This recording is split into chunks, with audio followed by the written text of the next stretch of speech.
여기 오신 예수 그리스도의 성탄을 축하하고 성탄의 달로 우리가 믿음으로 지키는 달이 되겠습니다.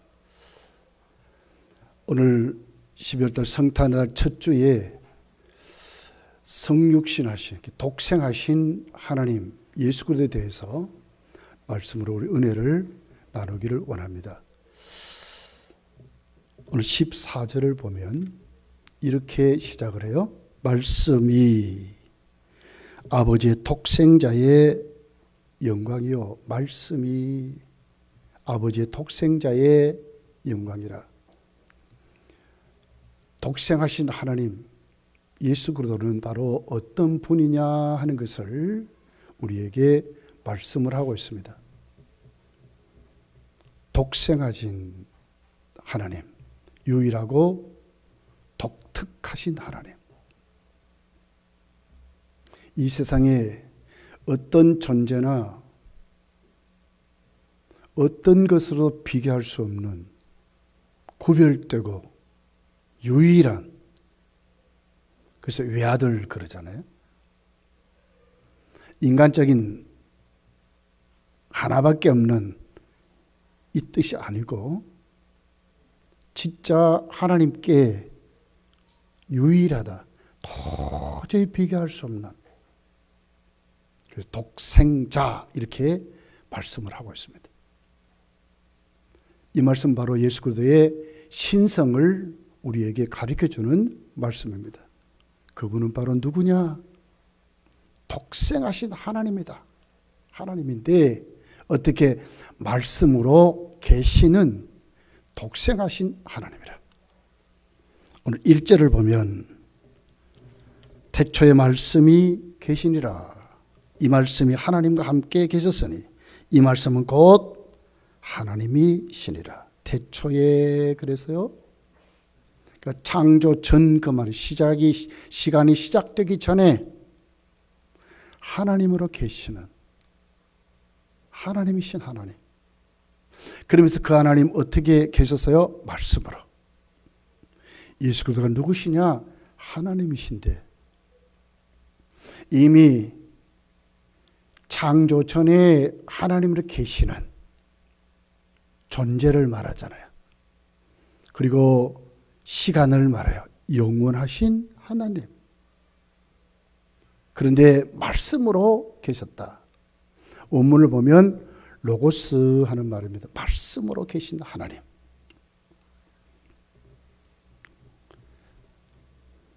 그 하나님이 누구신가? 바로 우주 만물을 만드신 창조주 하나님. 3절에 보면 이렇게 설명합니다. 만물이 그로 말미암아 지은 바 되었으니 지은 것이 하나도 그가 없이는 된 것이 없느니라. 10절에 보면 그가 세상에 계셨으며 세상은 그로 말미암아 지은 바 되었으니 세상이 그를 알지 못하였고 그로 말미암아 만물의 존재의 근거를 말해요. 만물이 왜 존재하느냐? 그로 말미암아 예수 그리스도 말씀이 그를 창조했기 때문에, 만물을 창조했기 때문에 존재의 이유를 말하는 거예요. 근거를 말하는 거죠. 지은 것이 하나도 그가 없이는 된 것이 없느니라. 말씀이 개입하지 아니하면 존재할 수 없다. 아무것도 없다 그 말이에요. 창조된 창조물은 말씀이 개입하심으로 창조된 물이 생겼다는 거예요. 인간도 그런 존재라고. 하나님 우리를 창조하시는데 성자 예수께서도 창조자이심을 우리에게 말씀을 하고 있습니다. 사도 바울은 이 창조의 목적, 창조의 그 사역을 구체적으로 기록을 했어요. 골로새서 1장 16절 보면 이렇게 말씀해요. 만물이 그에게서 창조되되 하늘과 땅에서 보이는 것들과 보이지 않는 것들과 혹은 왕권들이나 주권들이나 통치자들이나 권세자들이나 만물이 다 그로 말미암고 그를 위하여 창조됐다. 그로 말미암고 그가 창조했는데 그를 위해서 창조됐고 그를 위해서, 목적이 예수 그리스도를 위해서 창조했다는 거예요. 그러니까 예수 그리스도를 빼버리면, 말씀을 빼버리면 아무 의미가 없는 거예요. 헛되었던 세상입니다. 망할 세상일 뿐이라고 말씀을 지금 하고 있는 겁니다. 모든 만물이 망할 수밖에 없답니다.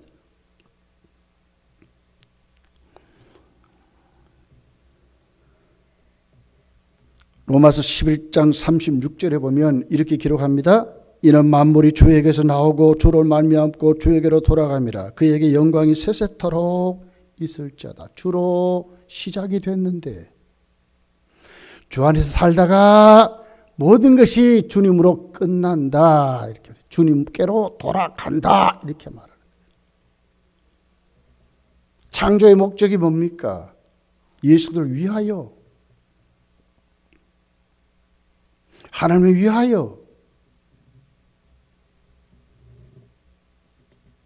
독생하신 하나님, 예수 그들을 위하여, 이렇게 지금 사도 요한은 설명을 하고, 사도 바울도 이렇게 지금 구체적으로 만물의 목적을, 존재 이유를 확실하게 말씀을 하고 있는 것입니다.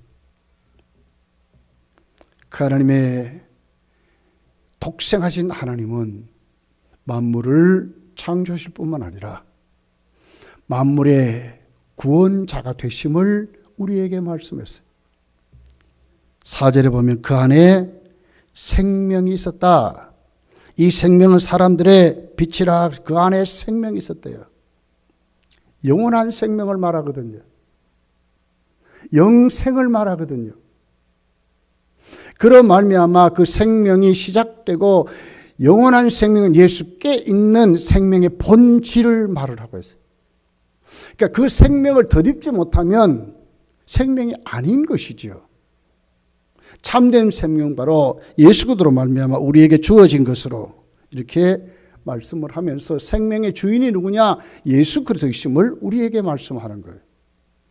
다윗은 확실히 고백을 합니다. 시편 36편 9절에 보면 진실로 생명이 원천이 주께 있사오니 주의 빛 안에서 우리가 빛을 보리이다. 생명의 원천이 주께 있는데 그 생명, 그 주의 빛 안에서 우리를 본다는 거예요. 그러니까 인생이 하나님께 세워지지 아니하고 구원받지 못하면 사실은 존재의 의미를 모르고 사는 거예요. 아무리 수도 없는 공약을 바라고 수도 없는 안식을 말하면서 복지를 말하면서 살아가지만, 행복을 말하면서 살아가지만 여러분 어떻습니까? 다 헛되고 헛된 것 뿐이라는 거죠. 시편 기자는 우리의 죽고 사는 것도 다 죽게 있대요. 시편 104편 29절에 보면 주께서 낯을 숨기신 즉 그들이 떨고 주께서 그의 호흡을 거두신 즉 그들은 죽어 먼지로 돌아가나이다. 죽이고 살린 건 누가 하십니까? 주님이 하신다고 말씀해요. 5절에 보면 이런 어두움, 여기에 참된 생명, 그 생명이 빛으로 우리에게 오셨대요. 빛이 어둠에 빛이 되 어둠이 깨닫지 못하더라. 여기서 말하는 어둠은 우리의 낮과 밤을 말하는 깜깜한 이런 색깔을 말하는 게 아니에요. 생명을 가로막는 죽음의 세력을 말합니다. 죽음을 갖다주는 사탄의 세력을 말합니다. 거기에 동조된 구원받지 못한 사람들의 그 영원한 그들이 만든 세상 문화를 말을 하고 있어요. 그 어둠에 구원이 어디 있느냐? 참 생명으로 어떻게 가느냐? 빛으로 주님밖에 없다고 말씀하는 거예요. 9절에 이렇게 기록합니다. 참빛 곧 세상에 와서 각 사람에게 비추는 빛이라. 그러니까 참빛인 생명을 가진 예수 그리스도가 오시지 아니하면 어둠만이 있는, 전혀 구원이 없는 것을 이렇게 말씀하는 거예요.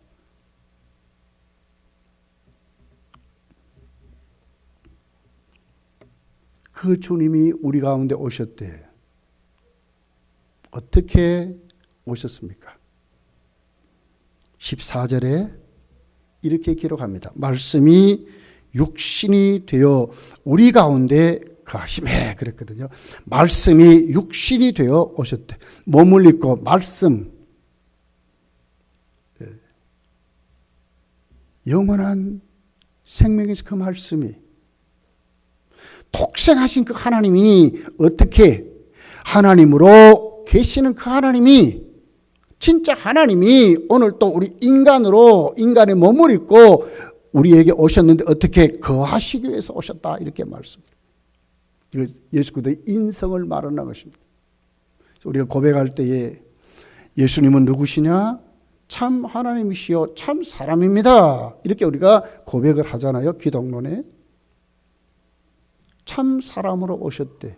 우리가 똑같은 육신을 입고 오셨대. 빌립보서 2장 6절 7절을 보면 바울 사도는 여기 대해서 이렇게 기록합니다. 그는 근본 하나님의 본체시나 하나님과 동등됨을 취할 것으로 여기지 아니하시고 오히려 자기를 비워 종의 형체를 가지사 사람들과 같이 되셨다 이렇게 말하거든요. 하나님이신데 동등됨을 취하지 아니하시고 우리 가운데 오셨는데 어떻게 오셨느냐? 사람으로 오셨다. 사람의 몸을 입고 오셨다. 똑같은 사람으로 오셨다. 우리는 아무리 건강해도 또 저녁이 되고 이렇게 되면 또 자야 됩니다.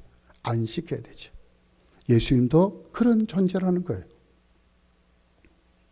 슬프심을 울으셨습니다. 주님도 슬프심을 울으시는 존재라는 거예요. 식사를 안 하면 배가 고픕니다. 주님도 그런 존재라는 거예요. 때로는 의분을 바랍니다. 분을 내십니다. 주님도 그렇게 분을 내셨다고 말씀을 하는 거예요. 맞으면 아픕니다. 상처받습니다. 마음도 그렇습니다. 육신도 그렇습니다. 주님도 그런 존재라는 거예요. 그 주님이 십자가에 죽으셨습니다. 얼마나 아프셨는지. 어찌하여 나를 버리셨나이까? 엘리 엘리 라막 사박다니 하시니 하나님 하나님 어찌하여 나를 버리셨나이까? 이럴 정도로 절규하신 우리가 똑같은 사람으로 오셨다 이렇게 말씀하는 말씀이 육신을 입었는데 바울 사도는 사람에 같이 되셨다. 사람이 되셨다는 게 사람. 이것을 성경은 비하의 신분이라 낮아진 겸손하신 주님 이렇게 우리에게 설명을 하고 있어요.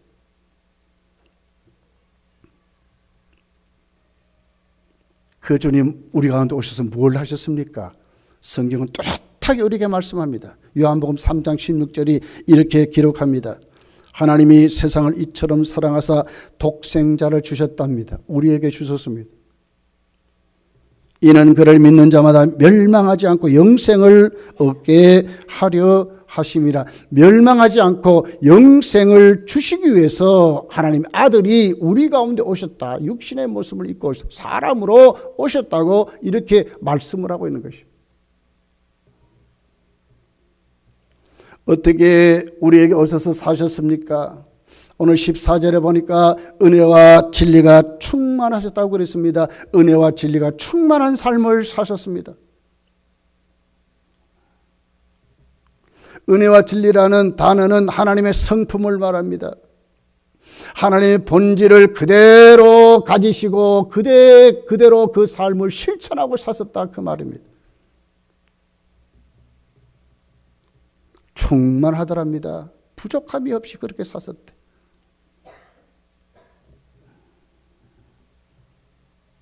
여러분 그렇습니다. 하나님이신 독생하신 하나님이 말씀으로 천지를 창조하신 그 하나님이 영원한 생명이신 그 하나님이 어둠 가운데 있는 참빛으로 우리의 구원이 되신 그 하나님이 왜 오셨는가? 말씀이 육신이 되어 오셨다. 왜 오셨는가? 우리 가운데 거하시기 위해서. 목적이 뚜렷합니다.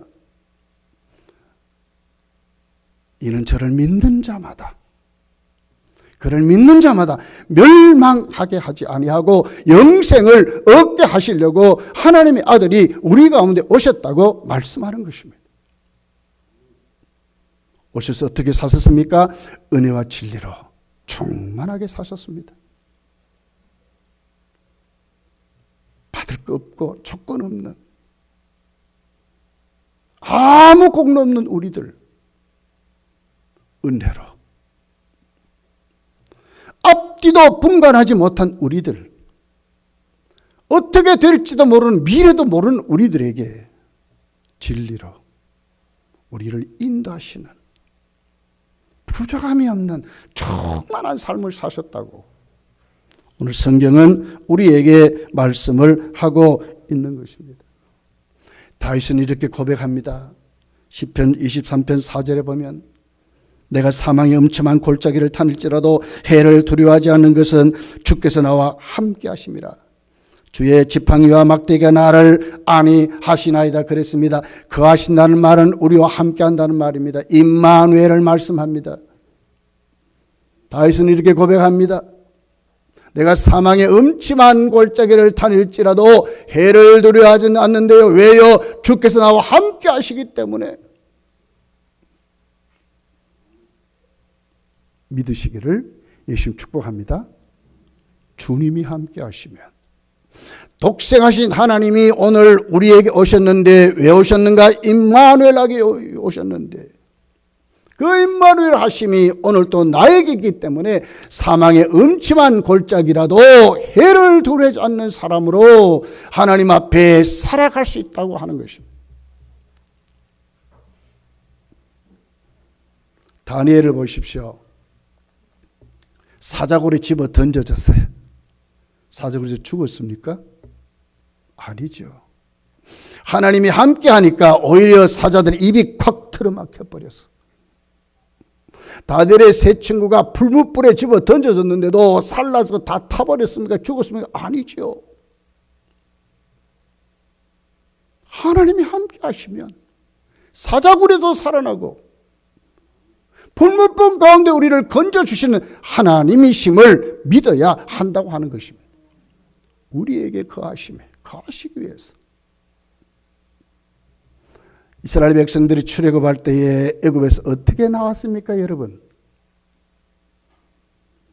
광야 40년을 어떻게 그들이 살았습니까? 여러분, 그들이 농사했습니까? 무엇을 했습니까? 그 기적의 하나님이셨어요. 반삭을 쳐서 생수를 주었습니다. 매일매일 만나를 부어주셨습니다. 하나님이 함께 하시면 내 어려움, 내 힘든 모든 삶에도 하나님이 공급하심을 믿어야 한다고 하는 것이에요. 일용할 양식을 주옵시며, 우리가 주기도문을 고백할 때 그렇게 기도하지 않습니까? 이건 실제적인 사건입니다. 실적으로 나타나는 일입니다. 하나님이 함께 하십니다. 말씀이 육시되어 우리 가운데 거하시는데 어떻게 사셨는가? 은혜와 진리로. 그 은혜와 진리의 그 역사가 어떻게 오늘도 충만하게 우리가 부어지는데, 그 주님의 역사는 오늘도 우리와 함께 하신다고 하는 거예요. 임마누엘의 역사가 있다고 하는 말씀을 지금 하고 있는 것입니다.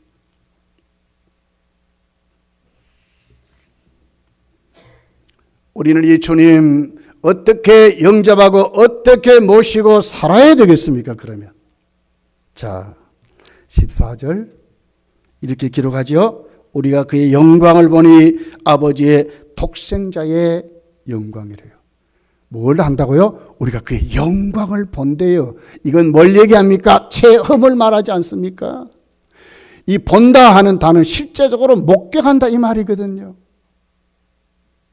예수님이 탄생할 때 여러분, 예수님 진짜 본 자들이 있습니다. 가짜가 아닙니다. 진짜로 봤습니다. 요셉과 마리아가 자기들에게 그 자식으로 오신 주님을 봤지 않습니까? 동방박사들이 별을 따라가다가 탄생하신 주님을 그들은 목격하고 경배한 자들이 되었지 않습니까? 들판에 양을 치던 그 목자들이 천사의 기쁜 찬송을 듣고 그를 또 뛰어가서 예수 그들을 목격하고 영접한 자들이 됐지 않습니까? 누가복음 2장 14절은 천사들의 찬송을 이렇게 기록합니다. 지극히 높은 곳에서는 하나님께 영광이요 땅에서는 하나님이 기뻐하는 사람들 중에 평화로다 이렇게 기록합니다. 가장 비천한 존재였던 그 목자들이 목동들이 양을 치는 목동들이 예수 그들을 영접하고 진짜 눈으로 봤다고 기록을 하는 것입니다. 누가복음 2장을 보십시오. 시몬이 예수님을 봅니다. 탄생하신 아기 예수님을 만났습니다. 안나 할머니 선지자가 성전에서 기도하면서 기다리다가 예수님을 진짜 그가 만났지 않습니까? 우리가 본이 하는 이런 단어입니다. 체험을 말합니다. 실제적으로 그 삶을 사는 것을 말합니다. 예수 그리스도와 동행하는 삶을 사는 것을 말씀하고 있습니다. 기독교의 신앙은 절대로 이론이 아닙니다. 그 삶을 사는 것입니다. 주님과 동행하는 삶을 사는 것입니다. 주님이 오늘 또 나에게 거하는 삶을 사는 것입니다. 그런데 그렇게 목격한 사람이 있음에도 불구하고 목격할 수 있는 그곳에서도 주님을 만나지 못한 사람들이 있어요. 11절을 보십시오. 자기 땅에 오매 자기 백성이 영접하지 아니했다고 그랬습니다. 유대 땅 베들레헴에 왔습니다. 그 주위에 누가 있었습니까? 여관 주인이 진짜 1순위로 예수님 볼 수 있었는데 그도 못 봤습니다. 동방박사들이 찾아올 때 헤롯 왕이 예수님 만날 수 있었는데도 그도 못 만났습니다.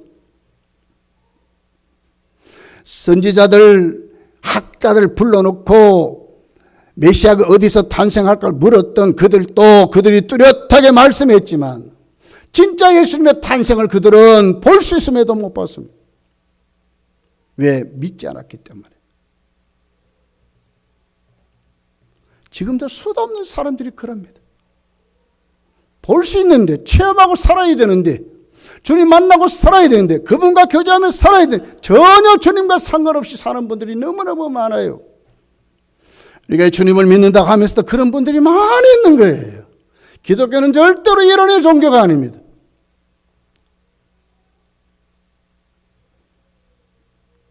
우리는 누구입니까 여러분? 자, 12절입니다. 우리 같이 한번 읽어보겠습니다. 자막이 있어요. 시작. 영접하는 자 곧 그 이름을 믿는 자들에게는 하나님의 자녀가 되는 권세를 주셨습니다. 누구입니까? 예수 그리스도를 영접한 자가 된 것입니다. 믿습니까? 예수님을 영접한 자가 됐습니다. 그 이름을 믿는 자가 됐습니다. 특권입니다. 특권입니다. 아기 예수님을 만났던 동방박사들 같이 뛰어가서 천군 천사와 그 목소리를 듣고 그 메시지를 듣고 뛰어가서 최우선순위죠. 들판에 목자들이 양보다 더 귀중한 게 어디 있어요? 근데 다 버려두고 갔다 그랬어요. 믿음이거든요. 책임질 줄 알고 하나님이 책임질 줄 믿고 어디요? 1순위가 뭡니까? 최우선순위가 뭡니까? 주님 만나는 거였어요. 뛰어갔지 않습니까? 가서 경배했다. 아기 예수께 경배했다고. 그리고는 가서 돌아가서 예수 그들을 증거하는 증인이 되었다고 말씀을 해요. 오늘 우리도 그런 존재인 것입니다. 영접했습니다. 주님을 믿습니다. 영접한다는 것은 뭐예요? 나와 같이 산다 말 아닙니까? 실제적인 사건입니다. 단순히 이론으로 깨닫는 게 아니에요. 믿는 것입니다. 내 속에 들어오는 것입니다. 나에게 왕이 되는 것입니다. 내 가치가 바뀌고 내 목적이 바뀌고 삶의 이유가 뚜렷하고 분명한 사람이 되는 것입니다. 왜? 주님 만났기 때문에, 주님 봤기 때문에, 주님 봤기 때문에. 이들에게 주시는 특권이 있습니다. 무슨 특권입니까? 하나님의 자녀가 됐다고 그렇게 말씀합니다. 하나님의 자녀랍니다. 독생하신 하나님, 예수 그리스도를 통해서 우리는 누가 됐습니까? 우리의 존재가 어떻게 변했습니까? 하나님의 자녀가 됐다고 말씀합니다. 그러면서 보십시오. 자, 우리 13절입니다. 같이 읽어볼게요. 시작. 이는 혈통으로나 육정으로나 사람의 뜻으로 나지 아니하고 오직 하나님께로부터 난 자들. 오직 하나님께로부터 난 자들이래. 예수님을 믿는 것은 여러분 어떤 배경이 좋아서 믿는 거 아닙니다. 예. 똑똑해서 남들보다 많이 깨달아서 납득이 되어서 이성적으로 해답을 찾았기 때문에 예수 믿는 거 아닙니다. 어떤 철학적인 사고로 깨달아서 믿는 게 아니에요. 돌을 닦다가 뭔가 나에게 짚히는 것이 있어 믿는 게 아니에요. 하나님께로부터 난 자들이라. 전적으로 타락한 존재가 전적인 하나님의 은혜로 구원을 받은 것을 말하고 있습니다. 하나님이 우리를 낳았다고 말하는 것입니다. 하나님으로 다시 태어난 새로운 피조물이 되었다고 말씀하는 것입니다. 은혜 위에 은혜인 것입니다. 전적인 은혜입니다. 성탄의 날에 여기에 우리가 눈을 떠야 하는 것입니다. 하나님의 은혜 앞에 나 같은 것이 독생하신 하나님이, 그 하나님이 몸을 입고 이 땅에 오셔서 나에게 오셨는데 어떻게 멸망치 않고 영생을 주시기 위해서 나에게 오셔서 오늘 또 내 속에 거하심으로 나는 어떻게 그 임마누엘 주님과 동행하는 삶을 사는데 왜? 주님 영접했기 때문에, 주님 믿기 때문에. 어떻게 믿었는가? 하나님 나를 믿게 하심으로 우리가 믿었다고 말씀을 하는 것입니다. 성탄날에 더 하나님 앞에 그리고 더 하나님의 은혜를 깨닫고 더 감사하고 더 주님 오심을 기뻐하고 주님으로 내 모든 삶이 회복되어야 한다고 하는 것입니다. 16절을 보십시오. 이렇게 기록합니다. 우리가 다 그의 충만한 데서 받으니 은혜 위에 은혜라고 그랬습니다. 다 그의 충만한 데서 받아야 된다고 말해요. 더 사모해야 됩니다. 더 갈망해야 됩니다. 더 하나님의 은혜가 우리 속에 넘치도록 내가 주님 앞에 올 또 뚜렷하게 눈을 뜨고 우리 심령의 눈을 밝혀서 주님 앞에 세워져야 된다고 말씀합니다. 은혜의 은혜랍니다. 주고 또 주고 또 주고 또 주고 한다는 그 말이에요. 부족함이 없는 것을 말해요. 은혜가 우리의 왕이 되심을 말해요. 값없이 주셔서 오늘 또 하나님 백성 하나님의 자녀로 살게 하신 그 은혜가 오늘 또 나를 꼭 붙잡고 가심을 말해요. 로마서 8장을 보십시오. 우리와 그리스도와 하나님께 맺은 그 사랑을 끊을 자가 없다. 끊을 수가 없다. 끊어지지 않는다고 말씀하는 은혜 위에 은혜라고 말씀합니다. 은혜는 공로와 반대 개념입니다. 내가 왜 하나님 앞에 충성하면서도 바울같이 갚을 길이 없다고 말합니까? 내가 왜 빚졌다고 말합니까? 내 공로가 아니기 때문에 그렇습니다. 나는 하나님 앞에 눈꼽만큼도 한 것이 없습니다. 다 하나님의 은혜입니다. 하게 하는 것도 하나님의 은혜입니다. 하나님이 힘주시니까 하는 것이고 나에게 오늘 내 손에 있는 모든 것이 하나님이 나에게 주셨으니까 되는 것입니다. 물질이 넘칩니까? 지식이 넘칩니까? 여러분의 삶이 오늘도 누구보다도 자신 있게 떵떵거릴 수 있습니까? 그 자체도 하나님이 다 얻을 수 있도록 능을 주셨기 때문에 그렇습니다. 하나님이 하셨습니다. 감사하고 사셔야 됩니다. 기뻐하며 사셔야 됩니다. 주님을 보고 회복되고 살아야 됩니다. 오늘 내가 더 새로워져서 살아야 합니다. 치료받고 고침받고 살아야 됩니다. 왜? 그분께 받고 살아야 되기 때문에. 성도는 자신의 힘으로 사는 삶이 아닙니다. 주님께 받아서 사는 사람입니다. 주님께 힘을 얻고 사는 사람입니다. 주님께 고침받고 주님께 회복받고 사는 사람이 누구냐? 성도라고 말씀하는. 왜? 우리가 영접했지 않습니까?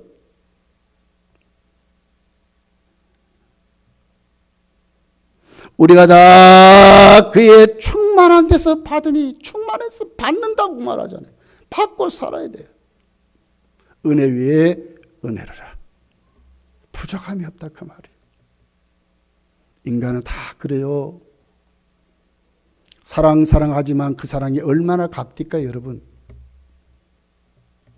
부부의 사랑이 영원합디까? 부모와 자식의 사랑이 영원합디까? 때로는 섭섭하고요. 때로는 싸우고요. 때로는 따지고요. 하나님의 사랑은 그렇지 않아요. 은혜의 은혜입니다. 그 사랑 안에 살아야 됩니다. 거기서 우리가 치료받고 가서 사랑하고, 거기서 내가 고침받고 가서 내가 주 앞에 충성하고, 하나님께 받은 지혜를 가지고 가서 내 삶에 적용시켜서 성공하고 사는 것입니다. 이것이 성도인 것입니다.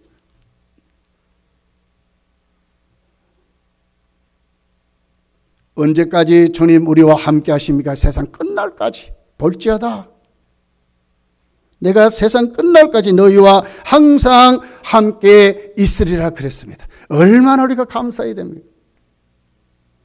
세상 끝날까지 함께 하신 그 주님 나와 함께 한다는데, 이 성탄의 달에 독생하신 그 하나님 앞에 우리가 어떤 모습으로 교제하고 살아야 됩니까? 이제는 주께 맡길 줄 알아야 돼요. 주의 인도를 받을 줄 알아야 돼요. 은혜 받을 줄 알아야 돼요. 주께 체험을 받을 줄 알아야 돼요. 우리가 더 새로워질 줄 알아야 돼요. 우리가 더 변화될 줄 알아야 돼요. 그분께 내 모든 삶을 내려놓을 줄 알아야 돼요. 왜?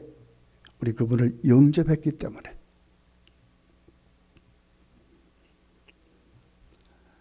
하나님 어디 있느냐 보여달라고 이렇게 질문하는 분들이 참 많지요. 우리가 전도하거나 그러게 되면. 근데 어떻게 우리가 하나님을 보여줄 수 있습니까? 오늘 맨 마지막 구절이 뭐라고 합니까? 여기에 이렇게 기록합니다. 예수 그리스도 안에서 하나님의 영광을 본다고 그랬어요. 우리가 주님 모시고 주의 삶을 실천하고 살면 우리를 통해서는 뭐요? 하나님이 보여지는 거예요. 이것이 성도의 삶인 거예요. 여러분, 성탄의 달입니다. 우리가 다 은혜의 은혜이신 그 주님 앞에 내가 그 충만한 데서 받고 살면서 오늘도 그 주님을 기뻐하고 감사하고 정말 그 성탄의 즐거움에 우리 모두가 하나님 앞에 이 코로나로 지친 우리들, 또 뭐 오미크론이라 그럽니까? 또 다른 바이러스가 또 나타났어. 어떻게 될지 또 모르겠어요. 오늘도 보니까 확진자가 5,000명이 또 넘었어요. 거리두기 단계를 또 어떻게 한다, 뭐 또 그런 뉴스가 또 나옵니다. 이런 어려움 속에 우리가 오늘 또 꼭 붙잡아야 될 것이 뭡니까? 성육신하신 그 주님, 독생하신 그 하나님, 우리가 영접했으니 그 주님 안에 확실히 믿음에 굳게 서서 우리 가운데 거하시는 그 주님 앞에 은혜로 충만히 채워지는, 거기서 치료받고 고침받고 거기서 해결받는, 그게 삶의 기쁨을 얻고 거기에 삶의 목적을 뚜렷하게 세워갈 수 있는 우리 검단교회 모든 성도들이 되시기를 예수님 축복합니다. 기도하겠습니다.